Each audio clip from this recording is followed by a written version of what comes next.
Silakan duduk, cocok. Baik, mari Bapak Ibu, di hari Raya Paskah ini kita buka firman Tuhan dalam kitab Matius pasal 28. Ya, kita buka dalam kitab Matius pasal yang ke-28.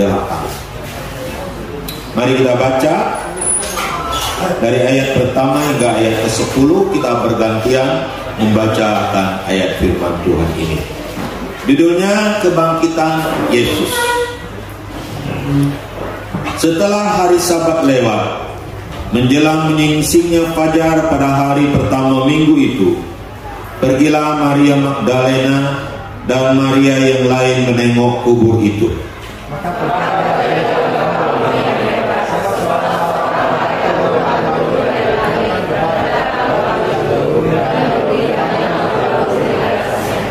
Wajahnya bagaikan kilat dan pakaiannya putih bagaikan salju.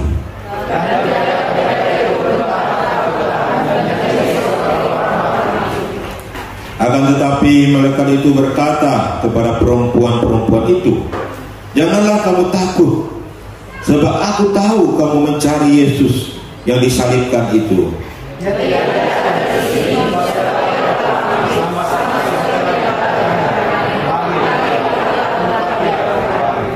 Dan segeralah pergi dan katakanlah kepada murid-muridnya bahwa ia telah bangkit dari antara orang mati.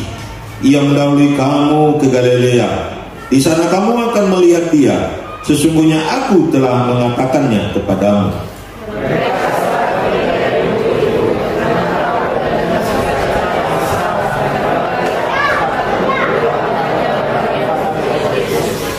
Tiba-tiba Yesus berjumpa dengan mereka dan berkata, "Salam bagimu."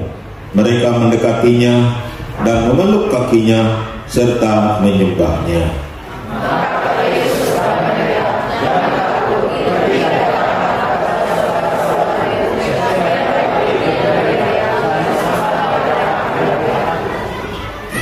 Bapak Ibu yang dikasihi oleh Tuhan Yesus, pada masa Raya Paskah ini kita akan merenungkan kebenaran firman Tuhan. Dan malam hari ini kita mau melihat bahwa ada dua fakta kebangkitan Tuhan Yesus dari antara orang mati. Saudara-saudara, apa itu kata fakta? Nah, saudara-saudara, fakta itu bisa punya konotasi bahwa itu adalah sebuah kenyataan, saudara-saudara. Itu adalah sebuah yang real, yang terjadi, yang tidak bisa dipungkiri oleh siapapun. Nah, saudara-saudaraku dikasih oleh Tuhan, dulu kita masih sekolah, ya mungkin SMA, ya kita sudah mengenal ada disebutkan teori Newton, saudara-saudara. Ya, teori gravitasi bumi. Ya, bahwa barang yang dilempar ke atas akan jatuh ke bawah karena ada gravitasi bumi. Mungkin itu pertama-tama dikemukakan. Orang berkata itu hanya teori dan teori, saudara. Ya. Tetapi saudara-saudaraku ini dikasih Tuhan, ketika hal ini dibuktikan dengan sebuah kenyataan, maka itu menjadi sebuah bukan teori lagi, tetapi menjadi sebuah fakta, menjadi sebuah kenyataan yang tidak bisa dipungkiri lagi. Nah, sama seperti ketika saya melemparkan kertas ke atas, maka kertas akan jatuh ke bawah. Dan itu bukan teori lagi, tetapi itu adalah sebuah fakta, sebuah kenyataan. Nah, berarti teori ini bukan hanya sekedar teori saja, tetapi menjadi sebuah kenyataan. Nah, saudara-saudaraku dikasih oleh Tuhan, kebangkitan Tuhan Yesus dari antara orang mati itu bukan teori, tetapi itu adalah sebuah kenyataan, saudara-saudara. Saudara-saudaraku dikasihi oleh Tuhan Yesus, mari kita melihat ada dua fakta kenyataan bahwa kebangkitan Tuhan Yesus dari antara orang mati itu. Yang pertama kita melihat bahwa kebangkitan Tuhan Yesus dari antara orang mati adalah fakta sejarah, saudara-saudara. Dia adalah sebuah fakta sejarah. kenyataan sejarah, saudara-saudara. Kebangkitan Tuhan Yesus dari antara orang mati itu bukan timbul begitu saja. Itu bukan cerita fiksi, itu bukan cerita novel, tapi itu ada kenyataannya, saudara-saudara. Saudara-saudaraku dikasihi oleh Tuhan Yesus, mari kita melihat sebenarnya kebangkitan Tuhan Yesus dari antara orang mati itu sudah diceritakan, sudah dinubuatkan sebelum terjadi, dan sudah jauh-jauh hari sudah dikatakan bahwa Yesus sendiri mengatakan bahwa dia akan bangkit pada hari yang ketiga. Saudara-saudaraku dikasihi oleh Tuhan, kalau kita melihat jauh ke belakang lagi, kita akan bertemu banyak nabi yang menubuatkan tentang kebangkitan Tuhan Yesus dari antara orang mati. Saudara, ya, kitab Mazmur mengatakan itu dalam pasal ke-6, pasal ke-71 mengatakan, Raja Daud sendiri mengatakan akan hal itu, walaupun dengan bahasa personifikasi, saudara-saudara. Nah, kemudian saudara-saudaraku dikasihi oleh Tuhan, Ayub juga mengatakan akan hal itu, saudara-saudara, bahwa penebusku akan bangkit dari antara orang mati, saudara-saudara. Kemudian Daniel pun mengatakan akan hal itu, saudara-saudara, bahwa akan ada kebangkitan, walaupun bahasanya adalah bahasa personifikasi. Saudara-saudaraku yang dikasihi oleh Tuhan, Yesaya yang hidup 700 tahun sebelum Tuhan Yesus juga menyatakan hal yang sama, bahwa Yesus akan bangkit dari antara orang mati, walaupun bahasanya juga tidak menunjuk seperti istilahnya pakai bahasa personifikasi. Saudara-saudaraku yang dikasihi oleh Tuhan Yesus, jadi kebangkitan Tuhan Yesus dari antara orang mati adalah sebuah fakta yang sudah jauh-jauh hari dinubuatkan oleh para nabi di dalam perjanjian lama, saudara-saudara. Saudara-saudaraku yang dikasihi oleh Tuhan Yesus, bahkan Bapak Abraham juga menyatakan akan hal itu, walaupun bukan sekali lagi dengan bahasa yang to the point ke situ, tapi nubuatan dalam personifikasi itu. Saudara-saudaraku yang dikasihi oleh Tuhan Yesus, kebangkitan Tuhan Yesus dari antara orang mati itu adalah sebuah fakta sejarah. Dikatakan fakta sejarah, kenapa saya katakan seperti itu? Kebangkitan Tuhan Yesus dari antara orang mati ada kuburnya, saudara-saudara. Bahwa Yesus ada kuburnya di Yerusalem, saudara. Ada kuburnya, saudara-saudara. Kalau itu hanya cerita dongeng, tidak ada kubur lah. Tapi ini ada kuburnya, dan itu diyakini sampai hari ini. Kuburnya ada di sana. Kemudian saudara-saudaraku dikasihi oleh Tuhan, kebangkitan Tuhan Yesus dari antara orang mati, kuburnya kosong. Kuburnya tidak ada mayat Yesus di situ. Tidak ada mayat Yesus. Ini adalah sebuah fakta sejarah, saudara-saudara. Fakta sejarah. Bahkan saudara-saudara, orang-orang Yahudi pun sampai hari ini, walaupun secara bangsa mereka tidak terima kebangkitan Tuhan atau mempercayai Yesus sebagai Mesias, tapi mereka percaya Yesus yang akan datang, ya, sebagai raja yang akan datang kedua kali. Tapi mereka juga tidak mengingkari akan kebangkitan Tuhan Yesus dari antara mati sebenarnya. Nah, saudara-saudaraku yang dikasihi oleh Tuhan, tidak ada penyangkalan yang signifikan terhadap kebangkitan Tuhan Yesus dari antara mati yang dinyatakan oleh orang-orang Yahudi yang menjadi penduduk lokal yang ada di situ, saudara-saudara. Saudara-saudaraku yang dikasihi oleh Tuhan Yesus, jadi saudara-saudara boleh kita simpulkan bahwa kebangkitan Tuhan Yesus dari antara mati adalah sebuah fakta sejarah, saudara-saudara. Ketika para ibu-ibu datang ke kubur Yesus, mereka masuk ke kubur itu dan mereka tidak melihat akan mayat Yesus lagi.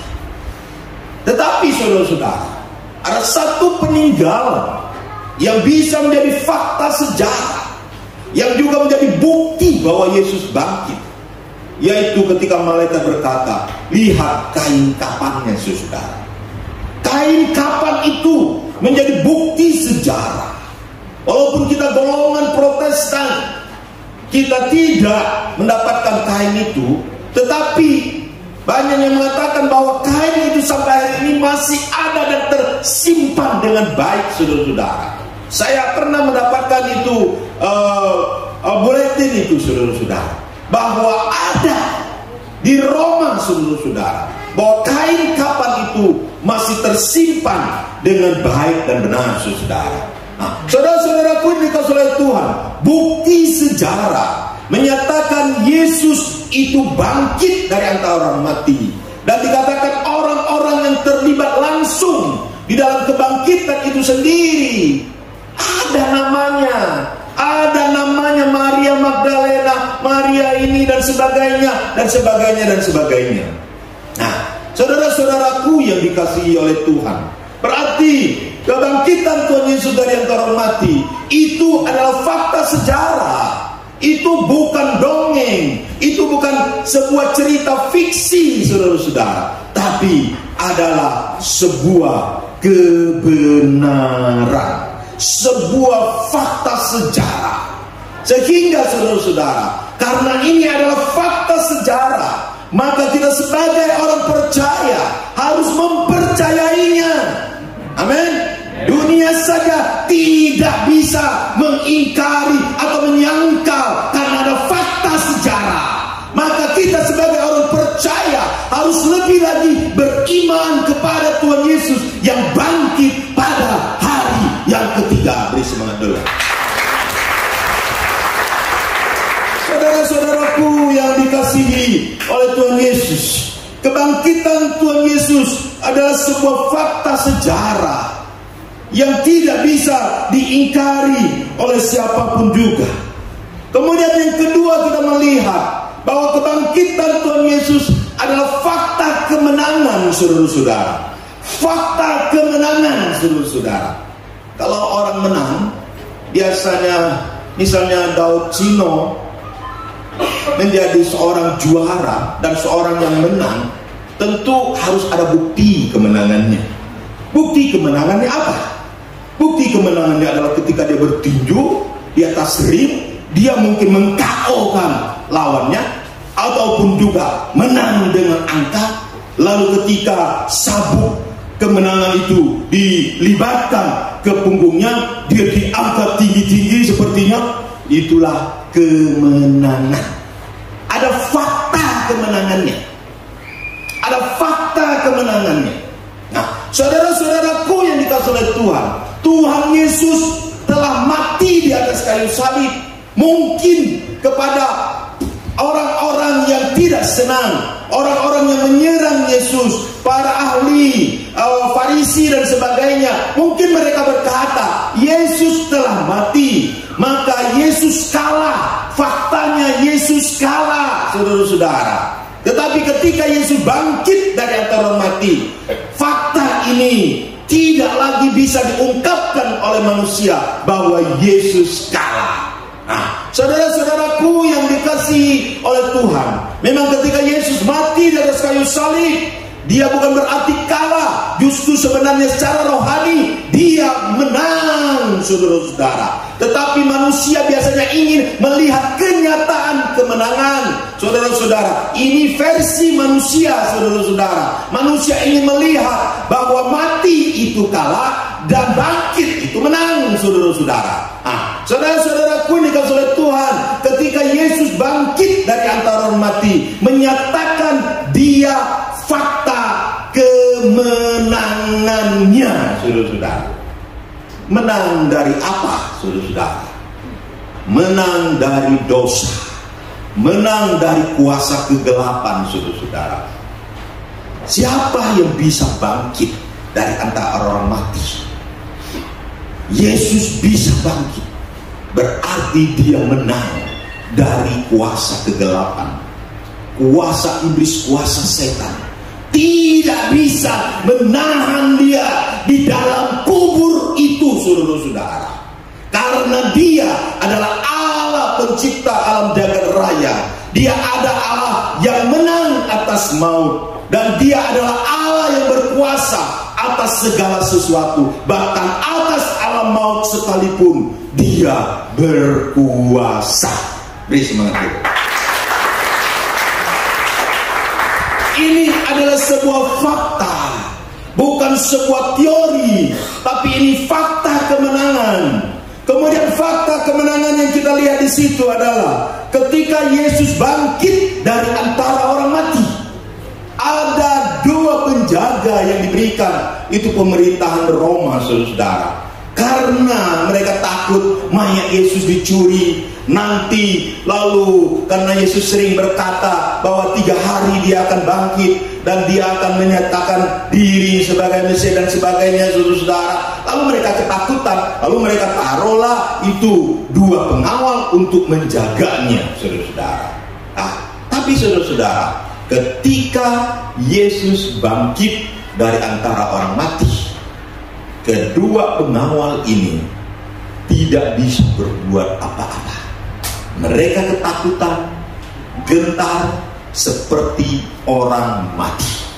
Ini menandakan bahwa Yesus bangkit, berkuasa atas pemerintahan, berkuasa atas manusia, saudara-saudara. Nah, mungkin secara logika Yesus nggak pernah belajar perang, nggak pernah mengangkat senjata. Tidak mungkin dia menang lawan 2 penjaga ini. Tetapi ketika Yesus bangkit, tidak ada satu penjaga pun yang bisa menjamah Yesus. Mereka punya mata hanya melihat saja. Mereka punya tangan tidak bisa bergerak apapun juga. Mereka punya badan, mereka tidak bisa bergerak. Mereka seperti orang mati. Karena Yesus berkuasa atas hidup mereka. Kebangkitan Tuhan Yesus dari antara orang mati menyatakan bahwa dia berkuasa atas hidup dan mati manusia. Waktu Jumat Agung kita melihat bahwa banyak orang-orang kudus yang dibangkitkan dari antara orang mati ketika Yesus bangkit. Ketika dia mati dan ketika dia bangkit, orang-orang yang sudah dibangkitkan ini pergi ke Yerusalem dan menunjukkan diri kepada penduduk-penduduk kota Kudus itu, saudara-saudara. Ya, siapa mereka?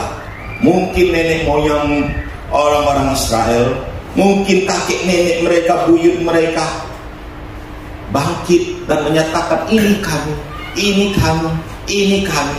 Ini adalah sebuah fakta yang ditunjukkan bahwa Yesus memang menang atas kematian. Yesus menang atas maut. Yesus berkuasa atas hidup dan mati manusia. Bukan satu orang lagi seperti Lazarus yang dibangkitkan, tetapi banyak orang dibangkitkan. Dan kebangkitan itu tidak lagi istilahnya yang masih utuh sebagai tulang dan sebagainya, tapi sudah ada yang jadi debu, sudah ada yang jadi tulang belulang, tapi mereka bangkit dari antara orang mati. Betapa kuasanya, betapa luar biasanya. Pernahkah saudara-saudara mendengar dalam sejarah ada kebangkitan orang mati yang mungkin berumur ratusan tahun? No, tidak ada. Mio. Kalau ada, saudara-saudara boleh tunjukkan kepada saya hari ini bukunya, boleh kau tunjukkan, dan saya ingin mempelajari hal itu, dan saya ingin melihat apakah benar ada. Kalau tidak ada, berarti yang cerita bohong saja. Tetapi Yesus bangkit dari antara orang mati. Penduduk Yerusalem sebagai bukti melihat banyak orang yang bangkit. Saudara-saudara, Yesus bangkit adalah sebuah fakta kemenangan. Saudara-saudaraku yang dikasihi oleh Tuhan Yesus, ketika Yesus bangkit dari antara orang mati, juga menyatakan kemenangan Yesus atas alam semesta ini, saudara-saudara. Mengapa? Karena tiba-tiba terjadi gempa. Terjadi gempa bumi yang hebat. Bukan lagi gempa bumi yang kecil, skala kecil, tapi dikatakan gempa bumi yang hebat. Dan kubur terusir, saudara, terlempar, terbuka, saudara-saudara. Saudara-saudaraku dikasihi oleh Tuhan, waktu Yesus mati di kayu salib terjadi gempa. Waktu Yesus bangkit dari antara orang mati juga terjadi gempa. Ini mau menunjukkan Yesus berkuasa atas alam jagat raya ini. Yesus memberikan kemenangan atas kuasa dunia ini, kuasa alam ini, saudara-saudara. Menyatakan Yesus adalah seorang yang menang. Amin.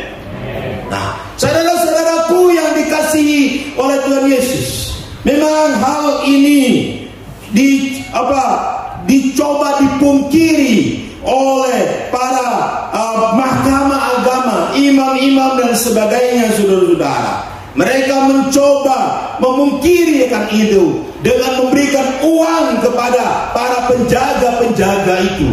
Ya, saudara-saudara, tetapi tidak bisa dipungkiri, karena fakta sejarah, kenyataan tetap akan berbicara. Apa yang nyata tetap akan berbicara.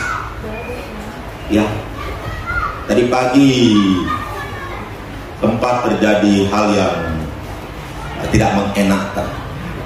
Kenapa tidak mengenakan? Ya, tidak tahu, ini bukan salah, tidak salah. Seorang datang, saya kurang tahu siapa.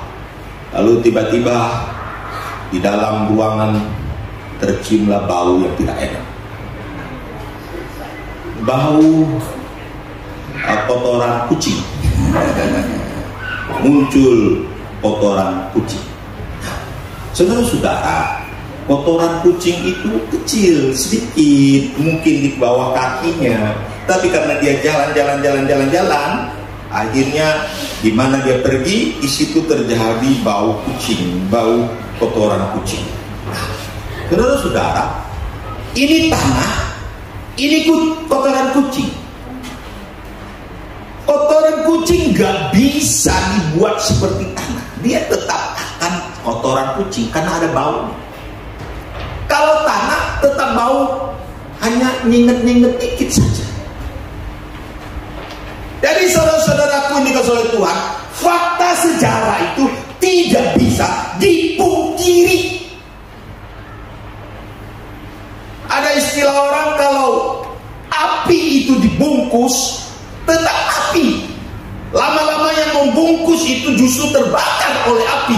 Saudara, ya, kotoran itu mungkin orang berkata ini bukan kotoran kucing, ini adalah tanah.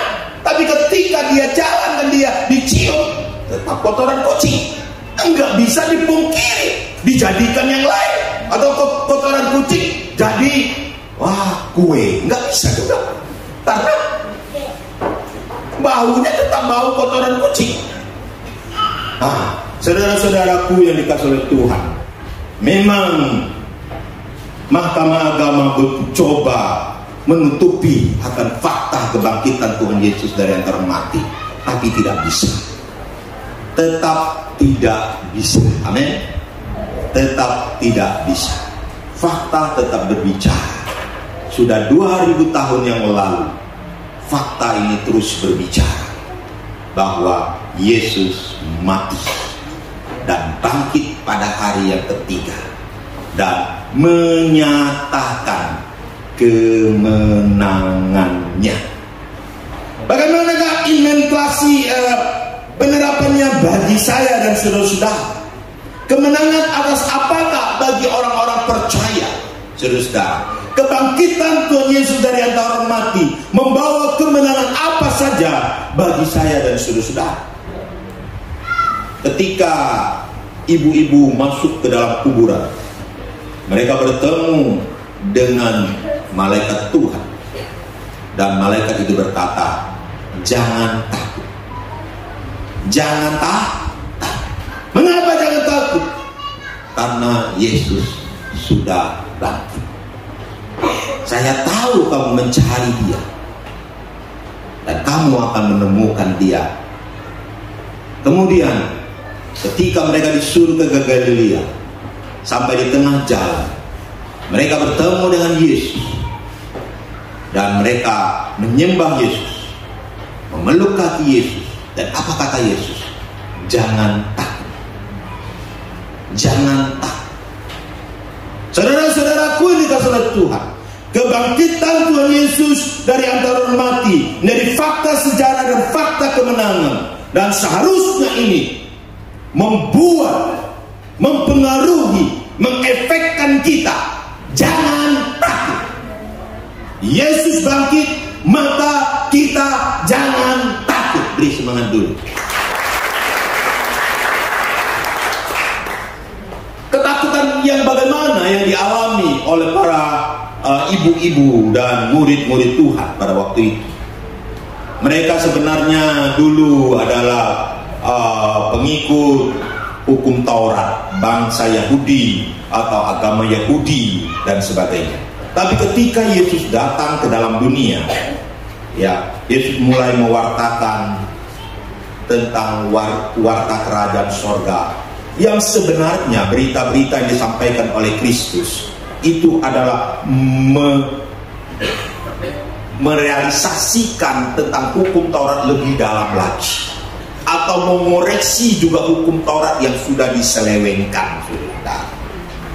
Ya, sebenarnya Yesus tidak bertentangan dengan hukum-hukum Taurat. Ya, memang ada ya penyampaian berita yang mungkin sulit dimengerti oleh mereka sebagai kelanjutan dari hukum Taurat itu sendiri. Dengan fakta seperti itu, para pemimpin-pemimpin agama yang memegang kuasa keagamaan pada waktu itu mulai mengatakan bahwa Yesus membawa sekte baru.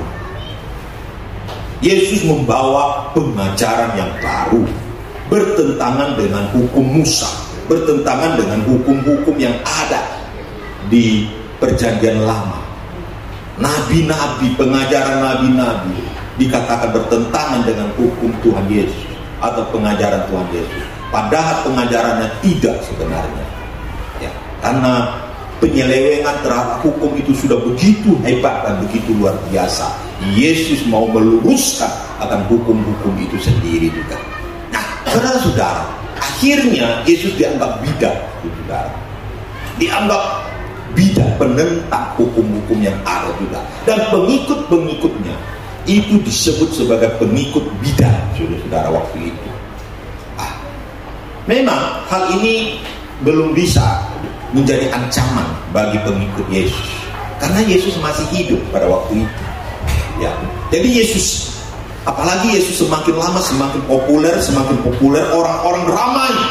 Semakin banyak menyanjung Yesus, apalagi mujizat Allah begitu luar biasa, terjadi demi terjadi.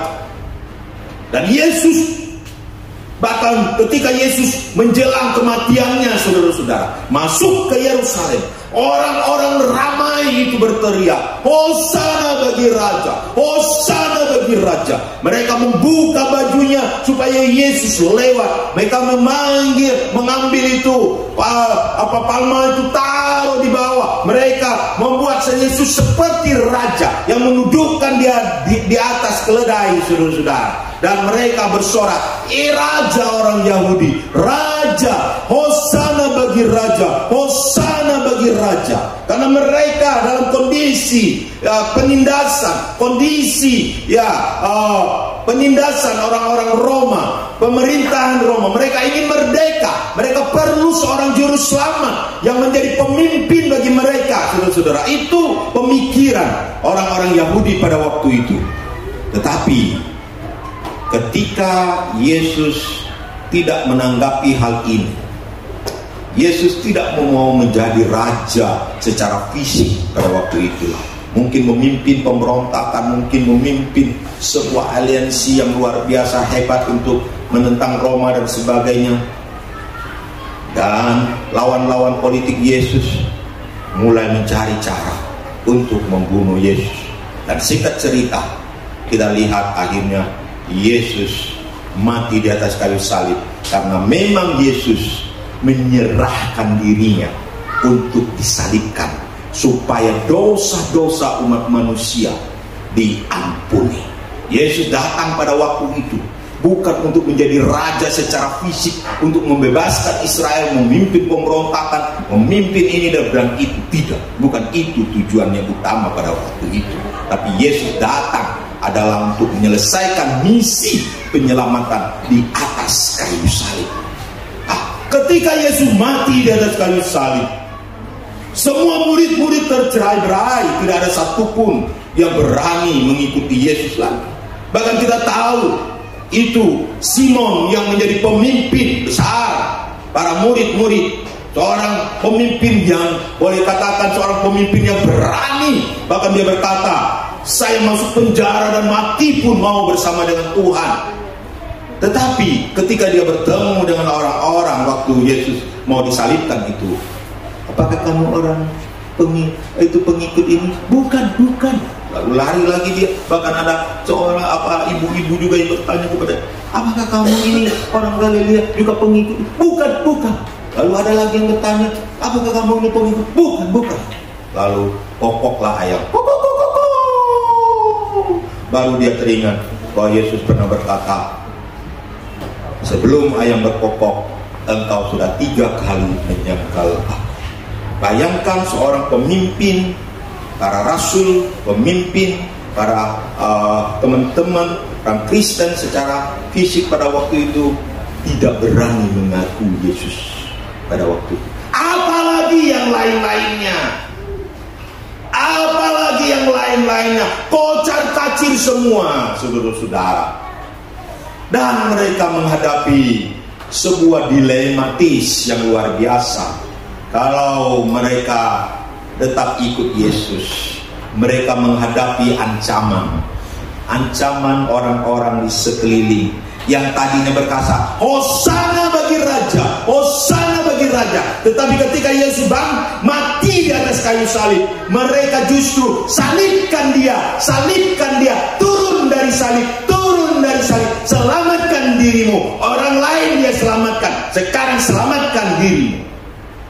Orang banyak sudah berubah, apalagi ditekan oleh pemerintah, ditekan oleh para imam, ditekan oleh orang Farisi.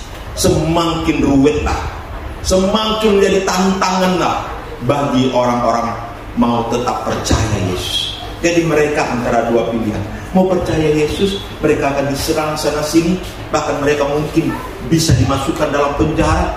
Karena kita tahu ketika Stefanus mati, saudara-saudara, dirajam dengan batu, ya, oleh dalam kepemimpinan Saulus atau Paulus, ya, saudara-saudara. Bukan Saulus dan Paulus memimpin, tapi ketika dia melihat sebuah adegan di sorga, saudara-saudara, dia dirajam dengan batu dan sebagainya, dan tidak ada yang menolong secara fisik pada waktu itu. Tidak ada. Setelah itu Paulus memimpin sebuah gerakan yang besar untuk menganiaya orang percaya, masukkan dalam penjara, dibunuh, disiksa. Orang-orang Kristen tidak bisa berbuat apa-apa. Mereka semua kena masalah seperti itu. Dan murid-murid yang kita lihat di sini, atau Maria Magdalena dan teman-temannya, mereka mengalami intimidasi yang luar biasa setelah kematian Tuhan Yesus di atas kayu salib. Jadi mereka takut, saudara-saudara, takut secara manusiawi. Itu wajar saja. Mereka takut secara manusia. Karena kalau mau ikut ajaran Yesus, Yesus sendiri sudah mati di kayu salib, siapa lagi yang menjadi pemimpin di situ? Pemimpinnya saja sudah tidak ada lagi. Mau ikut siapa? Gitu. Sedangkan dari satu sisi mereka dikejar-kejar terus, dan yang kedua pemimpinnya juga tidak ada. Jadi hidupnya terkatong-katong. Mau balik ke belakang nggak bisa, mau maju juga nggak bisa, saudara-saudara. Maka yang ada di dalam hidup mereka, dalam hati mereka adalah sebuah ketakutan, saudara-saudara. Wajar-wajar saja. Sebuah ketakutan. Karena masa depan tidak ada. Bahkan Bisa-bisa kapan-kapan saja mereka bisa ditangkap, mereka bisa dirajam, mereka dimasukkan dalam penjara kapan-kapan saja, dan tidak ada pembela. Siapa yang membela sekarang? Tidak ada seorang pembela pun. Makanya ketika bertemu dengan Yesus, Yesus berkata, jangan takut. Amin. Kenapa jangan takut? Aku tidak mati, aku bangkit, aku ada, pemimpinmu ada, pemimpinmu hidup, dan pemimpinmu menyatakan kuasa kebangkitannya, pemimpinmu menyatakan kuasa atas alam ini, pemimpinnya menyatakan kuasa atas manusia dan seterusnya. Jadi jangan takut, jangan takut. Amin. Saudara-saudaraku yang dikasihi oleh Tuhan, jika kita percaya Yesus bangkit dari antara orang mati, jangan takut. Jangan takut. Manusia banyak diselingi ketakutan hari-hari ini. Apakah corona masih akan datang lagi? Kita juga nggak tahu. Menakutkan waktu corona kan. Apakah perpolitikan kita akan lebih baik setelah pemilihan 2024? Juga kita nggak ngerti. Apakah ekonomi kita akan lebih baik? Kita juga nggak ngerti. Apakah suami kita selingkuh? Kita juga nggak ngerti. Apakah istri kita akan selingkuh? Kita juga nggak ngerti. Betul tak? Ya. Zaman sekarang hati-hati. Kalau zaman dulu selingkuh itu susah dilakukan, tapi sekarang lowongannya terbuka, betul besar. Ya, saya bukan mengajar ya. Lowongannya terbuka besar. Kenapa? Karena ada internetan, ada medsos, sehingga tiba-tiba gambar cewek cantik bisa muncul di HP kita. Dan tidak tahu Pak Haji masih dapat nggak? Dia tidak memandang tua, miskin, kaya. Dia tidak memandang itu pendeta atau tidak pendeta. Tidak tahu Pak Pilis masih dapat. Pak Pilis tidak pernah dapat lagi. Kalau saya pernah saudara. Ya, tiba-tiba muncul dia. Lalu tanya, apakah kamu kesepian malam ini? Ya. Mulai dia rayu saudara. Mari kita ngobrol lah. Ya. Follow up jadi follow me saudara. Ya, makanya kalau HP suami nggak boleh dipegang sama istri, bahaya tuh. Bisa-bisa ada simpanan di dalamnya. Ya. Kalau HP istri nggak boleh dipegang suami juga begitu. Jangan-jangan ada selingkuhannya. Tidak lagi tergantung, tidak lagi kepada dulu sangat menjadi sebuah kalau ada ibu-ibu atau istri-istri yang selingkuh itu sangat susah dan sangat menjadi sebuah cemoohan yang sangat luar biasa. Tapi hari-hari ini juga sama saja. Git jongan, mulai jong-jongan. Bapak ibu sama-sama saja, sama saja. Karena mensosnya yang begitu hebat. Tuh, tadi pagi saya dapat berita yang tidak enak bagi saya. Tapi enggak juga, saya juga bangga. Kenapa bangga? Waktu makan-makan terjadilah satu kelompok ngobrol-ngobrol. Waktu ngobrol-ngobrol mereka berkata, Pastor, kamu kelihatannya tua lah sekarang. Ya tua ya, tidak apa-apa, puji Tuhan. Ya memang orang makin hari makin tua kan, tidak mungkin makin muda kan. Tapi mereka bilang, tapi simu makin hari makin muda kelihatannya. Hah? Kenapa bisa begitu? Saya juga nggak ngerti ya. Katanya muda, simu sudah muda, kok makin tua? Hati-hati kau ya katanya. Tidak, saya percaya simu setia dengan saya sampai akhir hayatnya. Amin.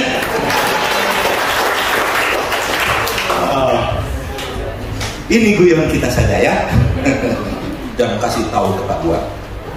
Simu lebih muda, nanti banyak yang guyonin dia, mati saya.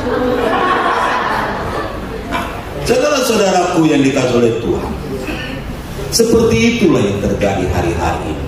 Mungkin kita takut masa depan kita bagaimana. Kalau orang tua mulai tua, dia mulai takut. Nanti kalau saya tua, anak-anak saya sayang nggak sih? Nanti kalau mereka tinggalkan saya bagaimana? Mereka tidak kasih saya uang bagaimana? Kalau saya sakit, mereka tidak peduli dengan saya bagaimana? Banyak ketakutan yang mulai muncul dalam hidup saya dan saudara. Ya. Atau mbak-mbak mulai berpikir, aduh gimana ini? Kapan saya punya suami? Kapan saya punya pasangan? Ya. Atau laki-laki juga sama. Dulu saya waktu umur 33 saya mulai berpikir, kok pasangan saya datang lagi ya? Padahal putus-putus terus gitu. Saudara-saudara, mungkin kita mulai ada rasa takut dalam masa depan kita. Tetapi kita punya Tuhan Yesus yang hidup. Amin. Tuhan Yesus bukan Tuhan yang mati. Dia Tuhan yang berkuasa. Dia sanggup memberikan apa yang engkau minta. Dan dia juga sanggup memberkati hidupmu. Dan dia juga sanggup menjadikan ketakutanmu menjadi sorak-sorai dalam hidupmu. Amin. Jangan takut. Mari kita bangkit berdiri. Kita memuji Tuhan, Anak Allah Yesus namanya.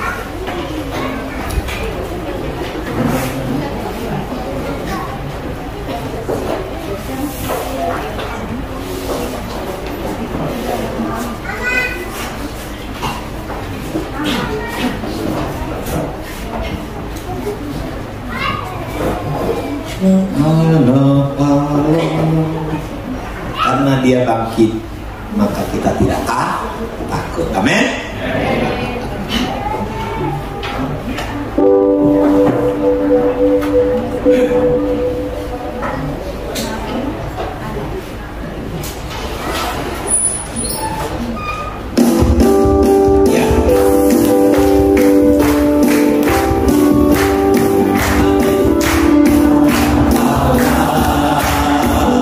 Yesus namanya menyembuhkan.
Haleluya Yesus.